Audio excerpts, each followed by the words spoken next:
السلام علیکم پیارے بچوں، آج آپ کاروان اردو جماعت چہارم کا تیسرا سبق قائد ملت پڑھیں گے۔ قائد ملت کا مطلب ہے قوم کا رہنما۔ تو دیکھتے ہیں کہ قائد ملت کون ہے، قوم کا رہنما کون ہے۔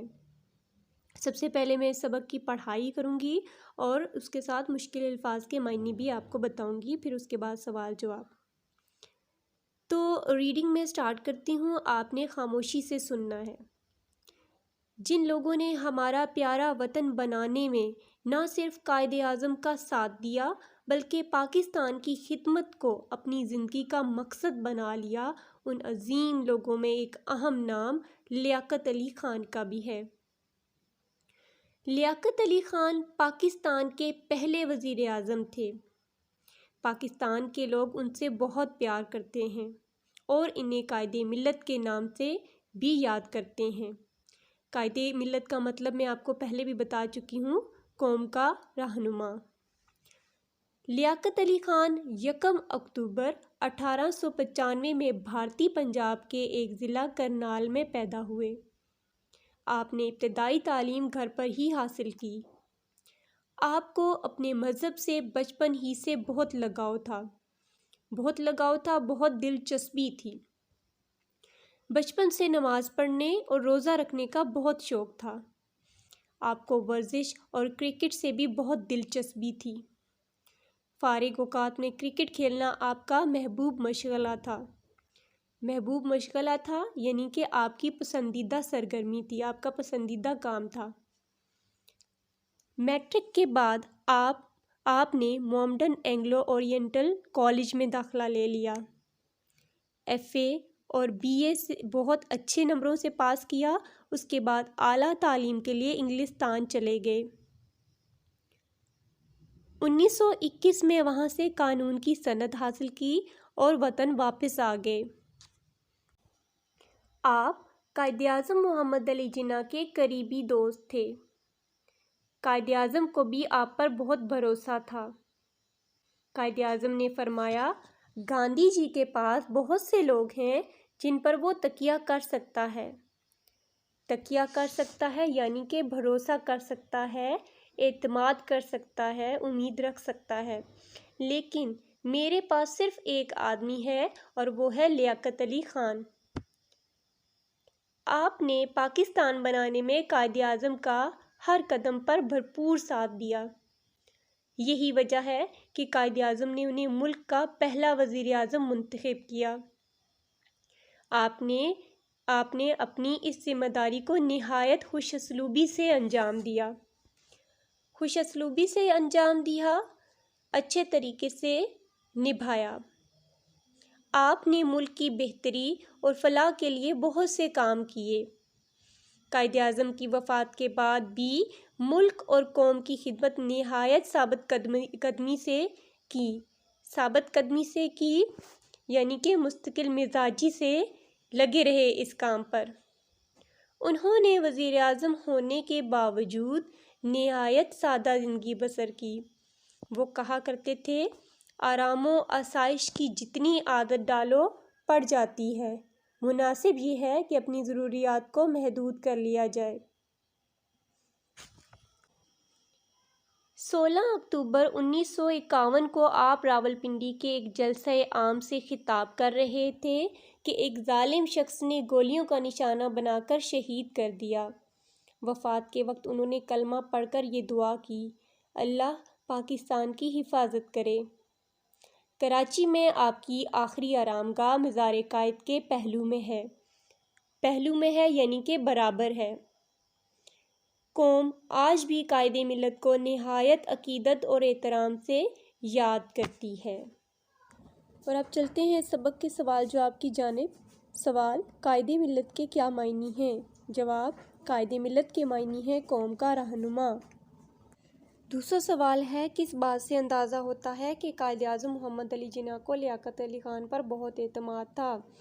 جواب، قائد اعظم کے اس فرمان سے اندازہ ہوتا ہے کہ آپ لیاقت علی خان پر بہت بھروسہ کرتے تھے۔ فرمان، گاندھی جی کے پاس تو بہت سے لوگ ہیں جن پر وہ تکیہ کر سکتا ہے، لیکن میرے پاس صرف ایک آدمی ہے اور وہ لیاقت علی خان ہیں۔ سوال نمبر 3، آپ کو قائد ملت لیاقت علی خان کی سب سے اچھی بات کیا لگی اور کیوں؟ وضاحت سے لکھیے۔ جواب: مجھے قائد ملت لیاقت علی خان کی سب سے اچھی بات ان کی ثابت قدمی لگی، کیوں کہ انہوں نے نہایت ثابت قدمی سے قوم کی خدمت کی۔ اگلا سوال ہے، الفاظ جملے لفظ ہے خدمت۔ لیاقت علی خان نے قوم کی خدمت نہایت ثابت قدمی سے کی۔ رہنما: قائد اعظم ایک عظیم رہنما ہیں۔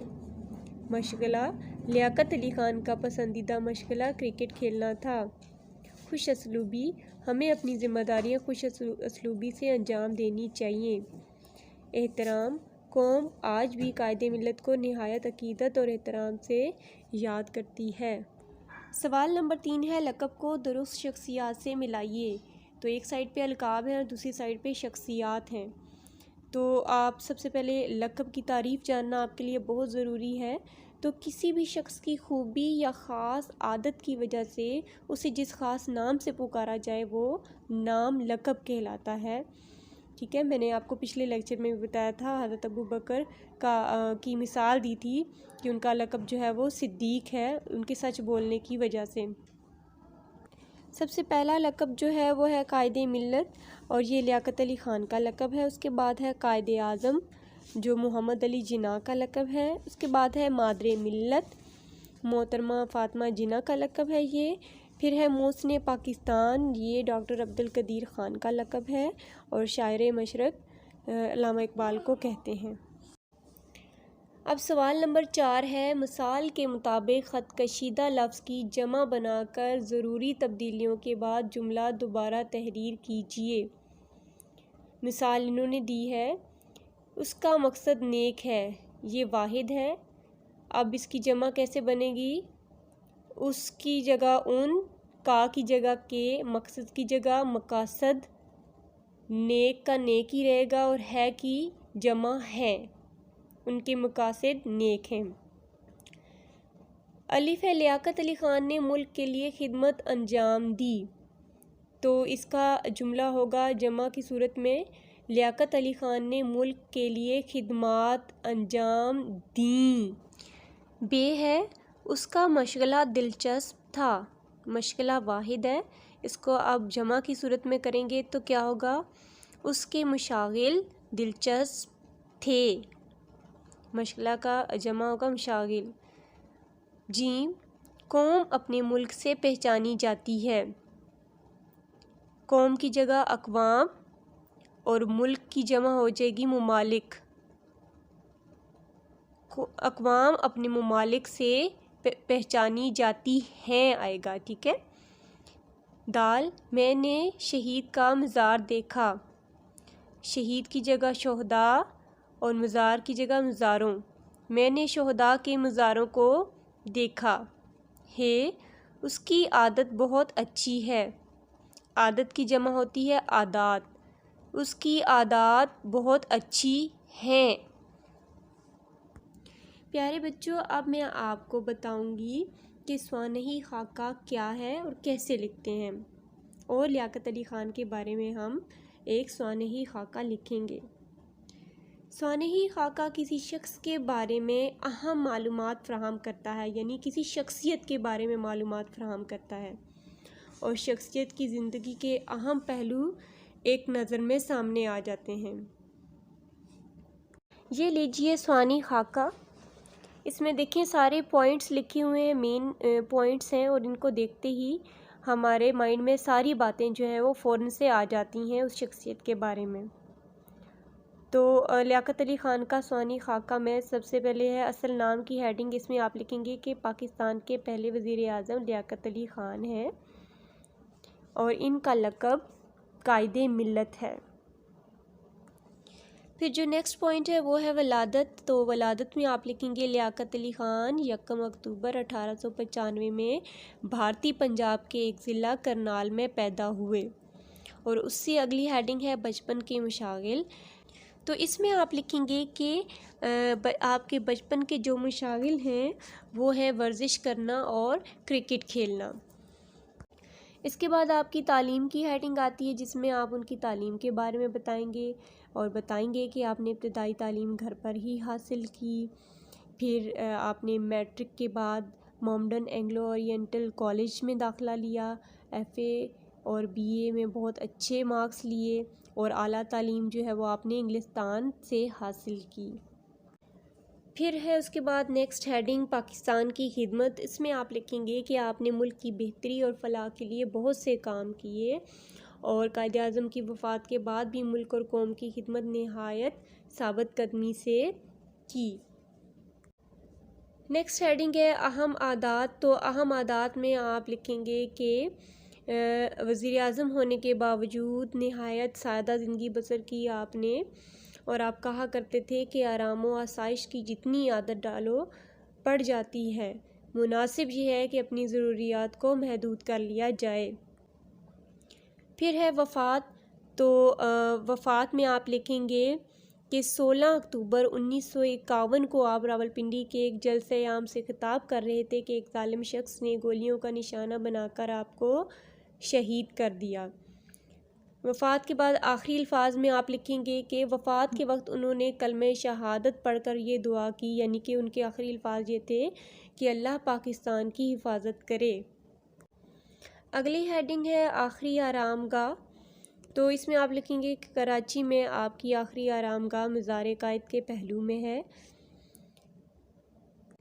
اور سب سے لاسٹ والا پوائنٹ ہے زندگی سے حاصل ہونے والا پیغام یا حاصل کلام آپ لکھیں گے۔ تو اس میں آپ یہ لکھیں گے کہ آپ کی زندگی سے مجھے یہ پیغام حاصل ہوتا ہے یا مجھے یہ سبق حاصل ہوتا ہے کہ ہمیں نہایت ثابت قدمی سے حالات کا مقابلہ کرنا چاہیے اور اپنی ذمہ داریوں کو نہایت خوش اسلوبی سے انجام دینا چاہیے۔ تو بچوں اس کے ساتھ ہی ہمارا سبق جو ہے قائد ملت ختم ہوتا ہے۔ امید کرتی ہوں آپ کو اچھی طرح سے سمجھ آ گیا ہوگا۔ اللہ حافظ، تھینک یو سو مچ۔